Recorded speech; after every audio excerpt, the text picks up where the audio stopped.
দিনটা ছিল 25 ফেব্রুয়ারি।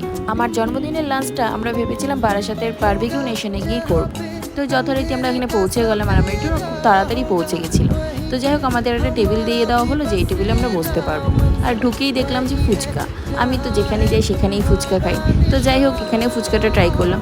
আর জানো তো রেস্টুরেন্টে গেলেই না আমার এই কন্টেনারগুলো খুলে দেখাটা একটা অভ্যাস হয়ে গেছে। মানে দেখি যে কি সস আছে বা কি আছে। যাই হোক এখানেও সেটাই দেখলাম, মানে এটা ব্যতিক্রম হলো না। তো ফুচকা আমাদের সার্ভ করে দিল, ফার্স্টে ও ট্রাই করলো। তো আমার বেসিক্যালি ফুচকাটা খুব একটা ভালো লাগেনি, তবে পুদিনার জলটা বেশ ভালো। তারপরে দিয়েছিল কর্ন চাট, তারপরে আলুর টিক্কা, বেশ বিভিন্ন রকম স্ন্যাক্স আইটেম দিয়ে শুরু হয়েছিল।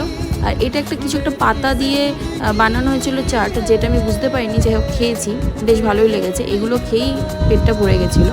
তো যাই হোক তারপরে দিয়েছিল একটা মাশরুমের কাবাব। এই পার্টটা এই অবধি রাখছি, নেক্সট পার্টে আমি দেখাচ্ছি আর কি কি খেয়েছিলাম। তো টিল দেন বাই বাই।